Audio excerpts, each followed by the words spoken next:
देखिए, उत्तर प्रदेश में जो घटना हुई, मंगेश यादव को जो मारा गया, काफ़ी हद तक निंदनीय है। आप बताइए कि योगी आदित्यनाथ जी वैसे न्याय व्यवस्था की बात करते हैं और उत्तर प्रदेश को छोड़िए पूरे देश में कार्यपालिका और न्यायपालिका है। कार्यपालिका का अपना काम होता है और न्यायपालिका का काम होता है सज़ा देना। लेकिन अब उत्तर प्रदेश में कुछ लोग ही अपने आप को न्यायपालिका समझ बैठे हैं, खुद ही जज बन गए हैं, खुद ही फैसला सुना देते हैं और खुद ही मौत के घाट उतार देते हैं। सिर्फ 8 मुकदमा था उस लड़की के ऊपर और 100 मुकदमा जिनके ऊपर है उनको इसलिए नहीं मारा जाता है क्योंकि वो जाति से हैं। मतलब जाति प्रथा अभी भी उत्तर प्रदेश में एक कुप्रथा बनकर बैठी हुई है। तो आप बता रहे हैं 8 केस हैं, उसको दुर्दांत अपराधी बताया गया है।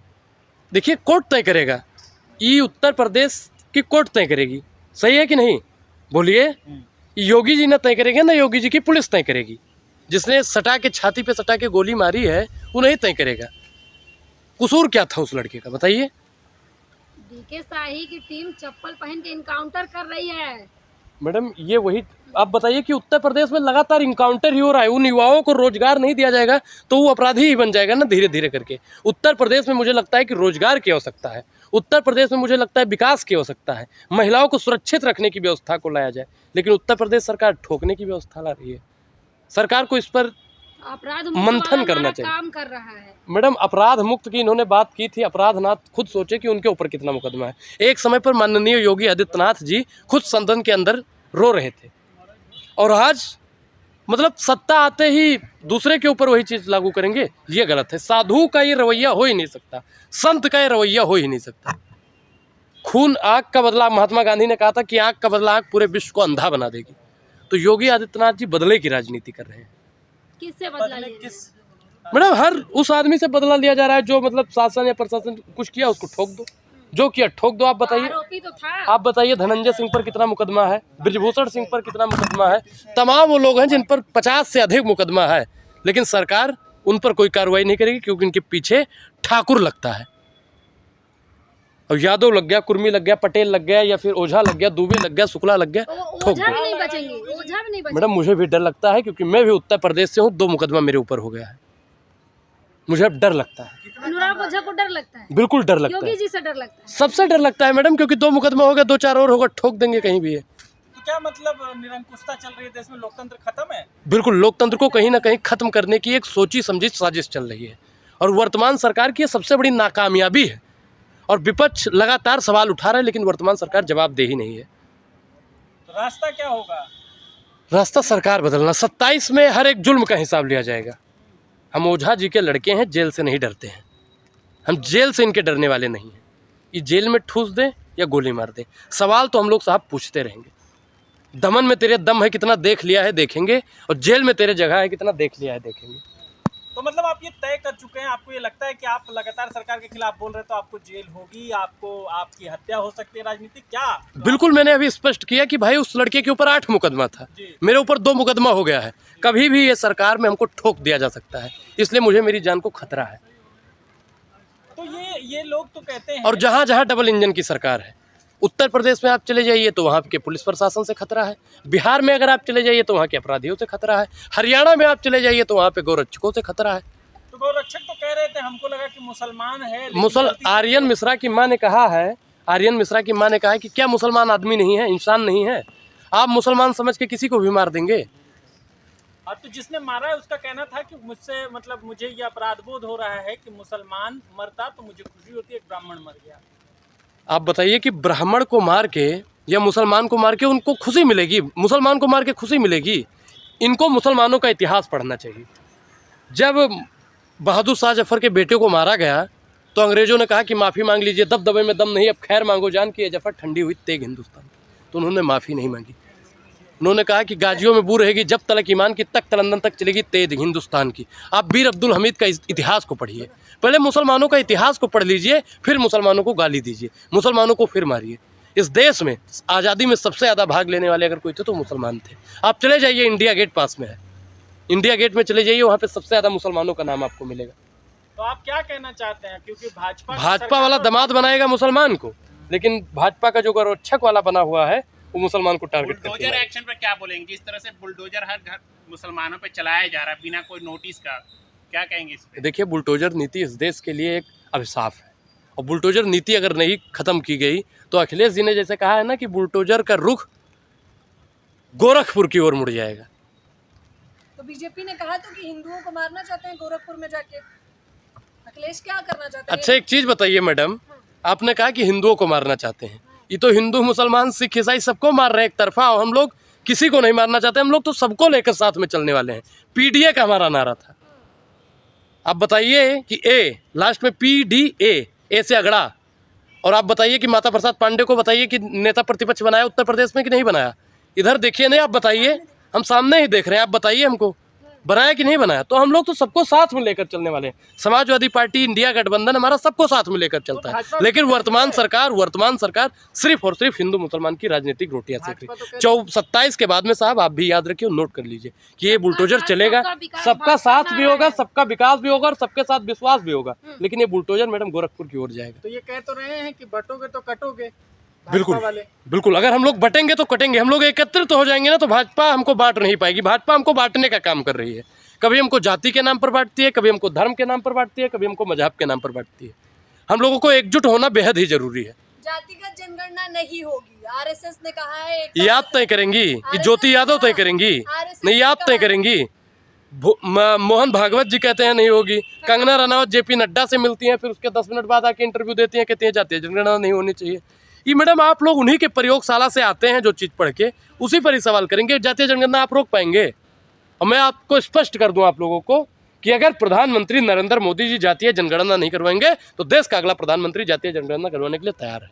तो आप क्या चाहते हैं, हिंदुओं को बांटा जाए? हिंदुओं को कैसे बांटा जाएगा बताइए? जातिगत जनगणना करवाकर। आप बताइए, इधर आइए, भाजपा की प्रवक्ता इधर आइए। मैं यही देख रहा था कि भाजपा का प्रवक्ता इसमें से कौन है।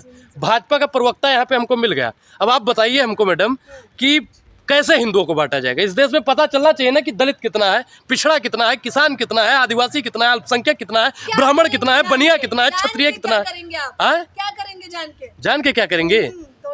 जान के क्या करेंगे? जान के क्या करेंगे? आप बताइए कि जिसकी जितनी हिस्सेदारी उसकी उतनी भागीदारी।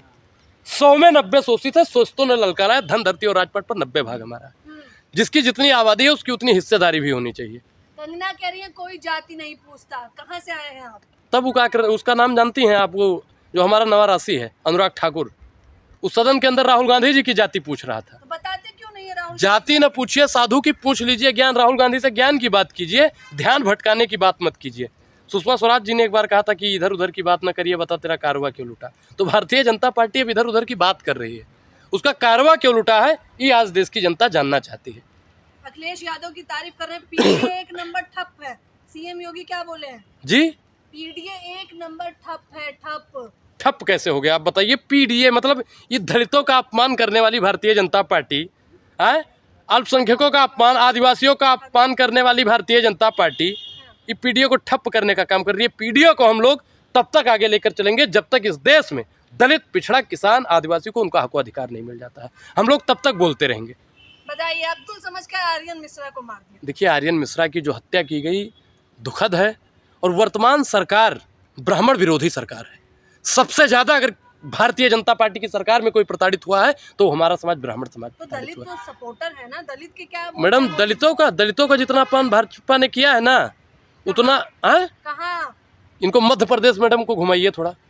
परवेश शुक्ला ने क्या किया था वो आदिवासी के साथ में? भूल जाइए। बिहार में आदिवासी दलित पिछड़ा के साथ में क्या होता है? उत्तर प्रदेश में दलित अगर लोटा छू लेता है तो उसको मार दिया जाता है।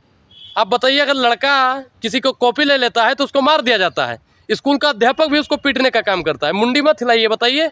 आज भी दलितों का अपमान, जहाँ जहाँ डबल इंजन की सरकार है वहाँ वहाँ दलितों का अपमान हो रहा है, और दलित का अपमान नहीं सहेगा हिंदुस्तान।